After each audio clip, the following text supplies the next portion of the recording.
Yes, you're very welcome to the second edition of the polling station of 2023. In the red corner, the first red corner, it's William Kedjanyi. Hello, how are you, Johnny? I'm very well. In the other red corner, with what looks like something of an iron curtain behind him, it's Paul Krishnamurty.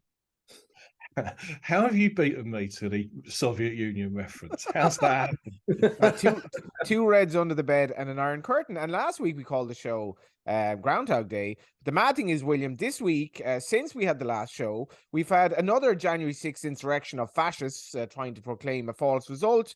And now we're going to talk about Boris Johnson and a load more, actually, in fairness, in 2023. But Boris Johnson is going to start the show. It is Groundhog Day again. Indeed, the more things change, the more they stay the same. Well, this is Because it. yet again, there are rumours about a Boris Johnson return to power.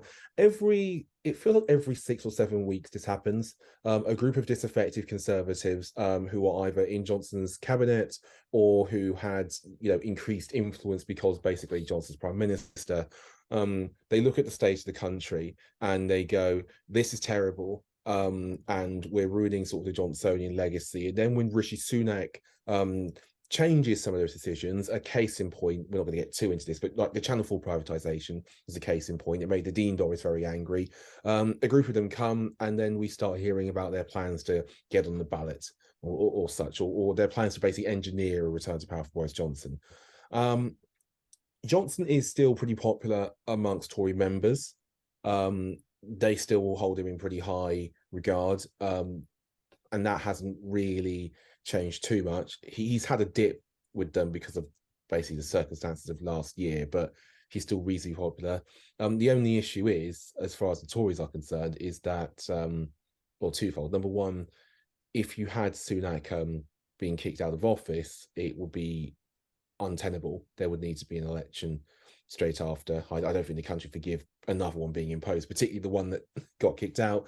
And secondly, there's this sort of rosy tinted view of Boris in certain quarters, but the basic reality is that he was really unpopular when he left. You could argue by historical standards he wasn't that popular even when he got elected, but circumstances fell favorably. But not to get into a big historical debate because we'll be here forever, but he's now 5-1 favourite with us to be the next Tory leader. I don't know that price is really appealing yet. I don't think so. Paul, arguably one of the worst prime ministers of all time, and I think there's an idea that Rishi Sunak isn't quite a true conservative, whatever that means. He's had a relatively disaster-free tenure in the sense of recent conservative history. You're actually back in Britain this week, and I was struck by how downbeat you were about the problems facing the country last week. I am very, very downbeat about the state of Britain. But leaving that aside, right, because what's new, on the subject of Boris Johnson and the Conservative Party, there's great parallels with what's happened in America over the last 20, 25 years, the Republican Party here. And I think there's a number of things in play here. So the first point is that clearly Rishi Sunak and the current government do not have much grassroots support. I think that's obvious. He couldn't beat Liz Truss in a leadership election, and all the polls showed him losing to every alternative, Suella Braverman, Penny Mordaunt, etc. So he lacked legitimacy with a base. You have Lord Cruddas, who was a mega donor and a Boris ally, who has started a grassroots organisation within the Conservative Party to restore grassroots democracy, right? Because this concerns the illegitimacy of Sunak, about the members being overlooked. So this is a big problem. I mean, remember what happened a decade ago? The last time there was a grassroots insurgency in the Conservative Party, when the members all started peeling off to UKIP. It forced David Cameron into a referendum on the European Union and led to everything we see now. All of that is very reminiscent, of course, of what happened to the Republican Party with the Tea Party even before Trump came along. Now, that isn't going away. I think they're going to have great problems at the local elections, and they're going to have great problems with candidate selection. So I was reading about a place in Kent called Hythe, which is a very safe Tory seat. And the Tory council leader, don't fall over with shock when I tell you this. He's had to quit after links to fascists were exposed. Right now, they can't. The problem is the party they're struggling to replace him, to find a candidate, because nobody in the Conservative Party, local Hive Conservative Party, wants to represent Rishi Sunak. So big problems ahead. Now, if you are Rishi, you're 20% behind in the polls, even if you leave that aside. If the Tories don't turn it round in the next 9 months, I don't see how there isn't some kind of challenge again, because they don't tolerate losers. Even if you leave aside all the problems amongst the members and everything I'm talking about, and Boris Johnson, Tory MPs do not go into leadership, into general elections with leaders who are 20% behind. It doesn't happen, right?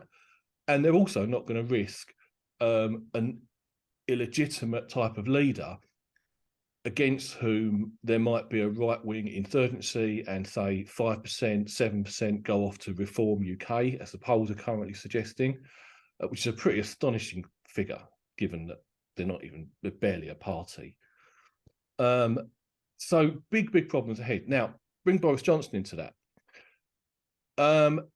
All of this revolves around the Privileges Committee. The question is, will the Privileges Committee destroy him? Will that ruling destroy him? I mean, quite obviously, to anyone with a pair of eyes and ears, he did lie to Parliament. That should be an open and shut case. Yeah, exactly, right? And I can't help like that Tommy Tiernan meets Gabriel Byrne recently in a sketch, and he's like, "Have you been married much?" Much? Yeah. So the question is, will they finish him? Does Boris have any allies on the committee? Now, I would have thought, given that it's obvious that Boris's supporters are going to try a coup against Rishi Sunak at some point, Sunak will do everything in his power to make sure the Privilege Committee finish Boris Johnson.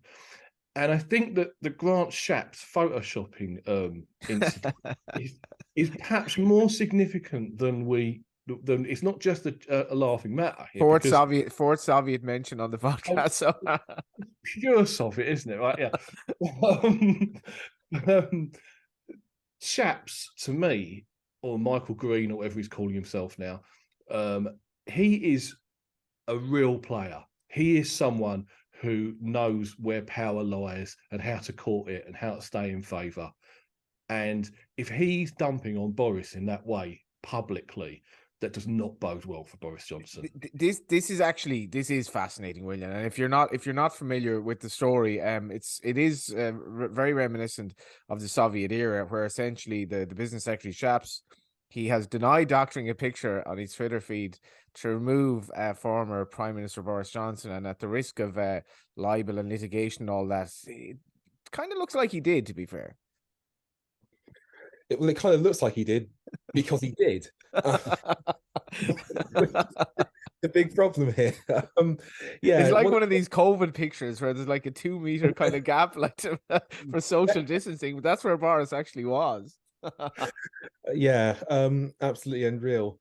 I mean, taking all this aside, it does sort of represent the problem, which is that fundamentally, it's very difficult to imagine how the Tory brand can be anything close to rehabilitated, because the one person who there probably is enough grassroots appetite for a challenge for had to leave in disgrace when they were with the public broadly very unpopular, and also if that person was to be brought back, he'd then face an opponent who's I don't know, significantly more popular, significantly less disliked, basically just in a much better position than the one he faced in 2019.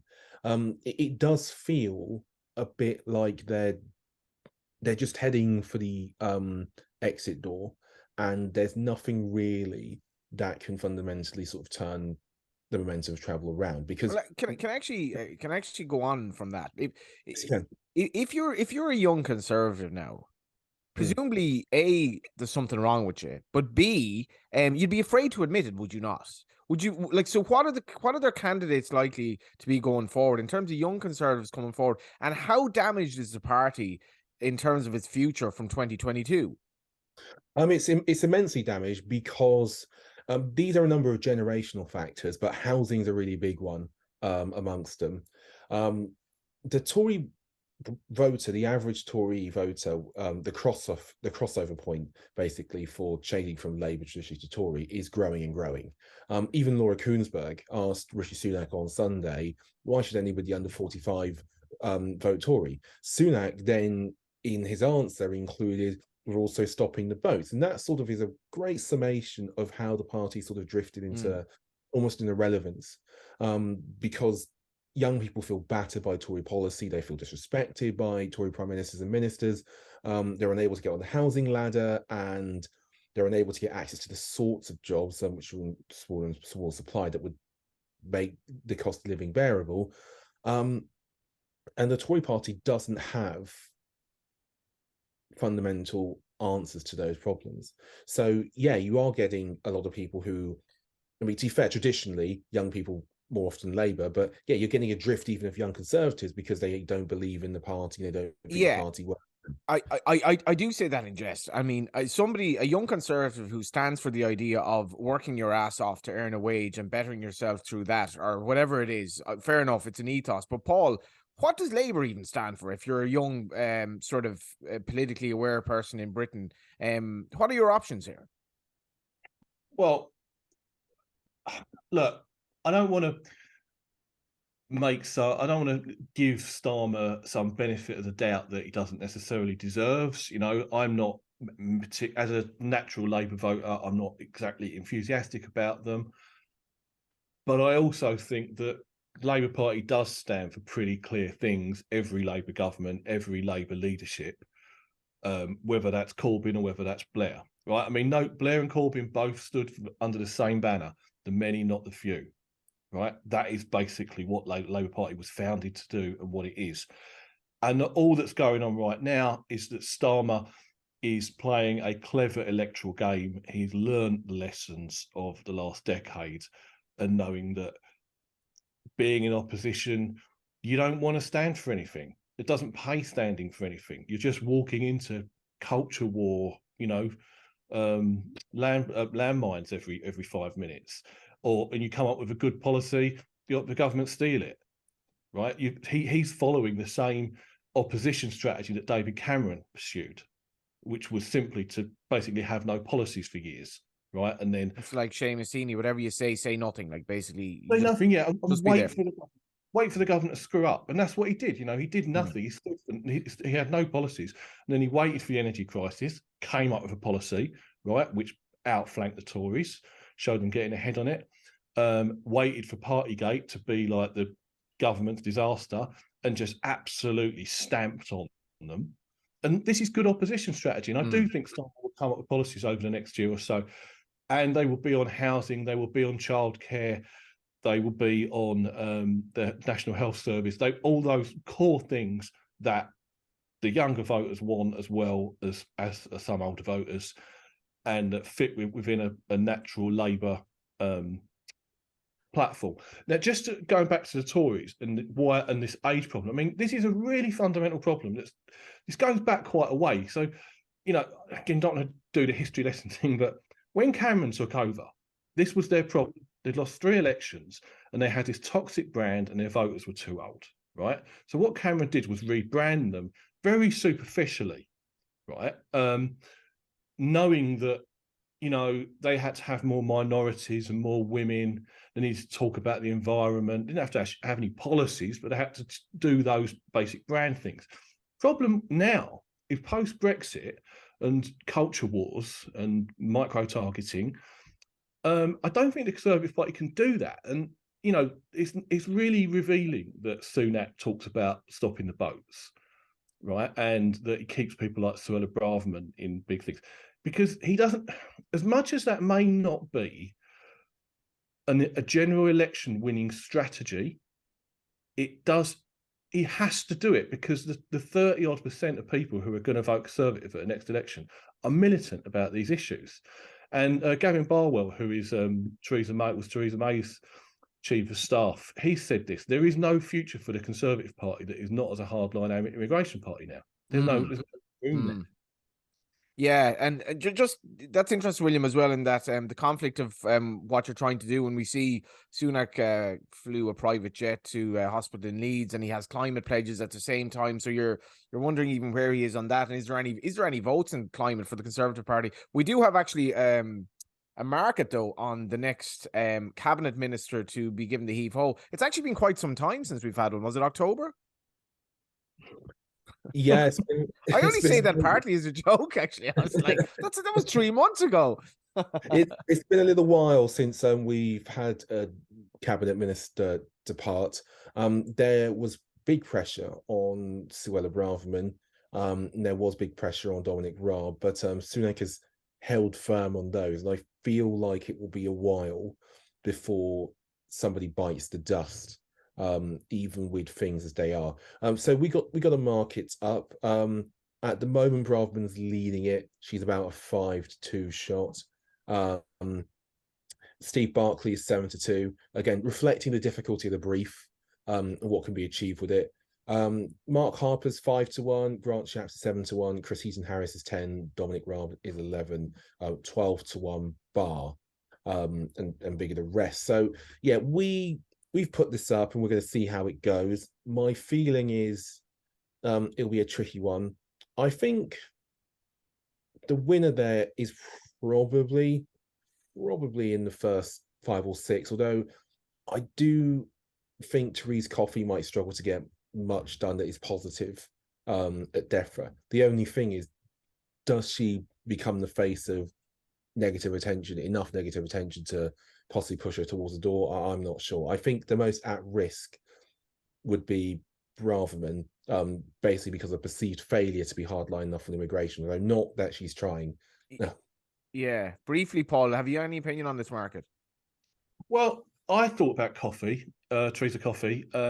I think that at some point this year, because the polls aren't moving, there will be a cabinet reshuffle. So perhaps it's worth looking for someone there. And, Theresa Coffey, one, is pretty ineffectual. And two, I don't think she's one of them, so to speak. Right. So I think she would be a good. The other person I think you've got to keep an eye on is Ben Wallace, because I hope I'm wrong, but I think that there could be problems with funding for Ukraine ahead, because the Republicans are going to try and stop Biden funding it. And basically British foreign. And I know that this was a matter during the leadership campaign where Sunak couldn't be forced to commit to funding Ukraine properly. And I think that would be a red line for Ben Wallace. There's also the possibility, as I say, there's a long-running rumour that he would be the next Secretary General of NATO. Okay. William, we had a plan to sort of freestyle this week, and so we can kind of take this wherever you want to go in terms of 2023. Just if we do start in the US, the Speaker of the House, I mean, I don't know. We spoke about this last week, because the 7-10 McCarthy gets elected. Even though it seems like kind of a poison chalice of a position on steroids, really, in terms of his tenuous kind of hold in what is an incredibly important position in the States. And obviously, we still have the debate, I guess, over whether or not Biden will run, and obviously Trump's massive criminal charges coming down the line. So this is going to, I mean, in the backdrop of the California storms as well, which I think are so worrying after the drought that they've had there, America is in an interesting place at the moment too. Yeah, indeed. Just in America, although there aren't midterms as such, and there's not a presidential election, there's still a number of really interesting things to watch out for. Gubernatorial elections in Kentucky, Louisiana, Mississippi. Kentucky, they're also, those same 3 states are also electing attorney generals. Also some interesting mayoral contests. Arlington, Chicago, Dallas, Fort Worth, Kansas City, Tucson, Arizona, Houston in Texas, all of them having mayoral elections. So don't think everything's going to go just quiet. I mean, it's never quiet in America, but how will they go actually, those elections, in terms of the post-Trump? You can see the kind of the GOP edging itself away from Trump, which I presume in those mayoral elections will probably, presuming it's not a Trump subordinate, will probably see some sort of an upsurge in conservative votes. Yeah, that'll be an interesting thing to track. My feeling is the GOP will be caught between a rock and a hard place depending on the state, because in some states Trump is much more popular than others. And also with his supporters, you get the enthusiasm. If Trump declares in a race, it sort of defines it, because his people will definitely go out and back that candidate, but also it's a great stamp for the opposition. It's great fuel for the Democrats to say, let's get a Trump guy beaten. I mean, they were underwhelming in the midterms anyway. Trump's endorsements and candidates, they didn't perform to the level I think he'd hoped or the market thought they would. I imagine that probably continues through this year. I should just quote Marion McKeown here, Paul. I often quote her. She, the US correspondent for the Business Post in Ireland, and this is how she described the McCarthy thing at the start of her column. After a week of humiliation, negotiation, and a political public castration, he got the nod. Indeed, and no, and who else would want it? And he couldn't exactly withdraw. But I think, there's big problems ahead with that on a number of things. Firstly, I think it's going to be a terrible 2 years for the Republican Party. Really do. Really leaning towards just backing the Democrats as the winning party in the next election now. Really? Yeah, because they're so fractured in terms of Trump and anti-Trump. Well, one, that they've got this, they have become a fascist party under Trump, right? Two, it seems that they can't really shake that, right? Ron DeSantis is not some moderate. Right? and even the people who are in the race as moderates, they've still got very harsh anti-abortion laws. In a normal society, he would be deemed a lunatic, like. Absolutely, yeah. And I don't know that they're going to be well positioned for a general election. Plus, of course, there's this ongoing threat that if it isn't Trump, does Trump run as an independent and split the vote? So you've got so many factors on that front helping the Democrats. And just generally, inflation's coming down, right? Biden's getting things done. Bridges are getting built. Infrastructure's getting transformed. The effects of the Inflation Reduction Act are coming in, like lower drug costs, etc. I just think it's going to go their way for the time being. Also, the problem you've got here with McCarthy and the GOP House is that group of 19 fanatics who held him hostage. The agenda they want is completely destructive. It's to not raise the debt ceiling and crash the American economy, right? It is to gut all of the ethics and oversight of politics, basically. Now, I'm sure that I think they'll get away with the latter, probably. Whether the media expose corruption, despite that, is another matter, but maybe. But on the debt ceiling issue, and also, of course, critically, it will be about funding for Ukraine. They will try and stop funding for Ukraine. Now, the Republicans have a tiny majority. I do not believe that all Republican congressmen are in that place. I'm quite sure that, in fact, the majority of them are pro-Ukraine. They've been quite supportive of Joe Biden on Ukraine. So I don't think they're going to succeed in that. They might, and it's a worry that there might be a few Democrats who go along with it as well. But all of this is just a disaster for the Republicans. They're going to spend 2 years with the contrast of a president getting things done and a really divided and extreme party where a number of people are on criminal charges. Apparently the January 6th stuff will go beyond Trump. There will be other congressmen charged. So it's not good for them at all. Which is, from my perspective, William, is a good thing. The people who decided to prostitute themselves under Trump for their own, purported or supposed or predicted betterment, they should hang their heads in shame, and they should basically fall by the sword, not literally, not in a Saudi Arabian way, but this man was a horrible,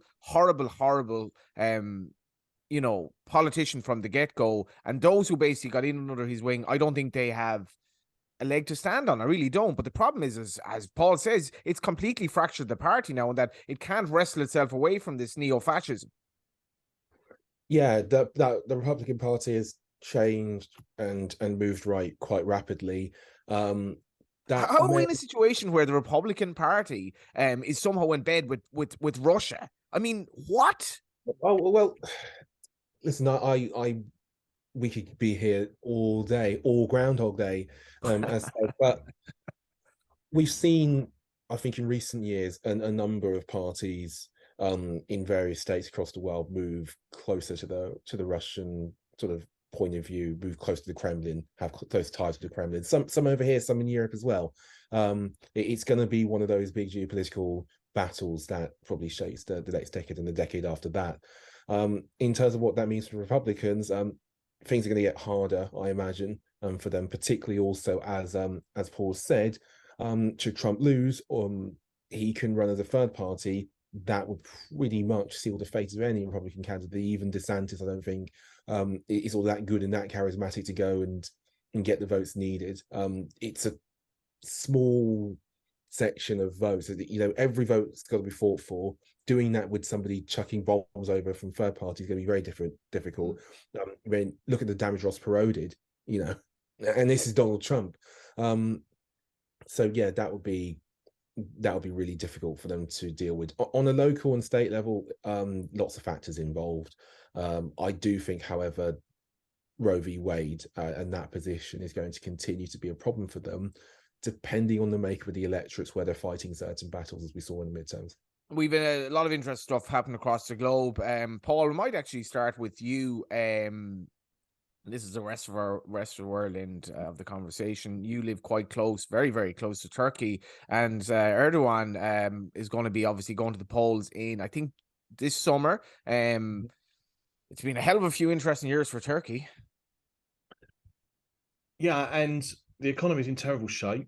It's very noticeable from both Greek and Turkish TV, because Greece have also got a general election this year, how useful that, I don't want to call it a phony war because they've had real wars in the past, but there is an element of phony war going on in the propaganda where it suits both sides to constantly talk up the threat of one another, right?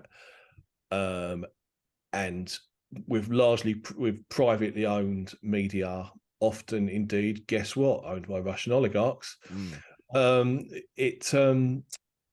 You know, that they play on that culture all the time. Now, in Erdogan's case, as I understand it, he is struggling a bit, right? And he would be because the economy is so bad. But one of his major rivals has just been imprisoned, conveniently. And without being an expert on Turkish politics, I don't have much faith in that being a straight election. Right, I think if it is a straight election, he might lose, but we will see. And also, I mean, we may well be onto a third election denial thing here if he does lose. Right, no doubt Steve Bannon will be over there banging the drum as well. Right. Greece is an interesting election too. I am quite confident that New Democracy, the incumbent, the Conservatives, will win because they have a lot of power over, well, firstly, the left is split. You know, the centre left has started coming back, right? But they're hit by a scandal in the European Parliament. But also, it's a very clientelist kind of system, Greece, and the government have a lot of power over key spending decisions to announce just before the election. And they're not polling too badly anyway, so I'm quite confident Mitsotakis will win that. And he's altered the electoral system after Syriza altered it for their benefit. Yeah, I spent some time in Greece last year. It was absolutely striking. The islands that I stayed on, the disparity of what was being charged for tourists and what the locals could afford. Fascinating place. But William, in terms of what's been going on in the world of late, we had that despicable instance that we're talking about in Brazil. The Russia-Ukraine war is ongoing. We've had attacks in Paris. There are lots of problems across the world, lots of obviously elections this year. What are you looking forward to, if that's the right phrase? Well, I'm keeping an eye on New Zealand because the latest date that Jacinda Ardern can be up for re-election is the 10th of January next year. That's if they let it run as long as it's possible. there've been some troubles. There've been some troubles for Labour in New Zealand. What's the general attitude to the way they dealt with COVID there? I think it's still mostly positive, but I think less so now because zero COVID is less in vogue and things have moved on in terms of having the vaccine. And I think there are some people who maybe have a bit of cabin fever, but it was much better handled there than, say, the way China attempted to do zero COVID, particularly with regards to vaccination, etc. But generally speaking, you know, the results speak for themselves in terms of that pandemic management. You know, any country would have taken that. However, I think things have moved on there. I think Jacinda Ardern's in a bit of trouble. Why so? Well, a couple of by-election results last year did not go well, and they appear to put her, I think, in real trouble. She doesn't have sort of the same aura that she did when she first came in. I think it's just sort of the incumbency effect. It's the difficult second album, you know, trying to repeat that trick again. And when you've been in power, people tire of you a little bit. And we have seen a real narrowing, of the polls. So yeah, I think that'll be a really interesting one if they do go this year. In Europe, two important elections I think that need to be watched closely. Actually three, sorry. Estonia, Finland, Poland. All of which crucial because they're Central European countries, NATO members, all, and also big members of the EU, which is going to have a really crucial year. Finland, we were talking about. Marin is the incumbent, isn't she? Marin is the incumbent. And actually, we're talking just about Jacinda Ardern. Sanna Marin has had a bit of controversy last year. It was all overhyped completely about the party and whatever. But she's a very young female prime minister. Finland took with Sweden the big step to move much closer to NATO, which has huge geopolitical effects. The Finnish public actually supports the accession to NATO overwhelmingly. They're well aware of the threat. But Marin's party, the SDP, hasn't had that bounce. They've trailed the centre-right National Coalition Party in polling since July 2021. The KOK won the local elections last time. Everything points to a really tough fight. And at the last set of polls, I believe Marin's party was trailing by 5 points. So one to watch there. Estonia Prime Minister Kaja Kallas, I really hope I've said that correctly. She's going to the polls. Well, the parliamentary elections are taking place in March. She's in a much better position than Marin is. She's had a rise in the polls, but it'll be really interesting to see how those go. And then later in the year, I don't think we've got a date for this just yet. But keep an eye on Poland because obviously next door neighbours with, I believe, Ukraine. Yes, of course. And they've had a pretty far right government, which has clashed with the EU a lot. The election there will be really quite important, I should imagine, because the whole conflict, of course, has changed things totally. And I think certainly in Finland, you'll get a real race. And it might well be one with betting opportunity. As for Estonia, I'd expect Marin to retain her position as leader. As for Poland at the moment, yet it's a bit of a who knows. And at the end of the year, we've got Spain. And that will be a really interesting election. Of course, there's a big clash between far left and far right in Spain. At the moment, there's a minority government, PSOE and Podemos. That may well be changed by the end of this year. So lots going on in Europe. Yeah, keep an eye out for Star Sports. I think it's fair to say the leading bookmaker when it comes to political betting. We've got about a minute and a half left on the show. Paul, I thought you struck a very glum tone last week. And on that note, I'm going to ask you, what are you most afraid of politically in 2023? You have a minute. Definitely the Americans, the US Republican House cutting funding for Ukraine and thus tilting that war in favour of Russia. That is World War III. We're in World War III, and that is the front line. And I am not saying that's going to happen, but I'm worried that it's going to happen. In general, I don't think it's going to be a good year for the left in hardly any of those elections, to be honest. Yeah, some call him a conspiracy theorist. I actually call him normal. I call him a realist. That is Paul Krishnamurty. Thanks to you, Paul. Thank you.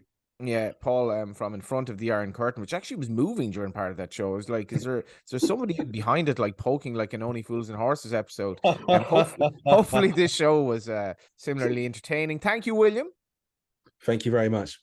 That was our second polling station of the season, or of the year, our second Groundhog Day of the year. And for more Groundhog Day, come back next week, and the following week, because there'll be a lot of Groundhog Days in 2023. Thanks for watching and listening.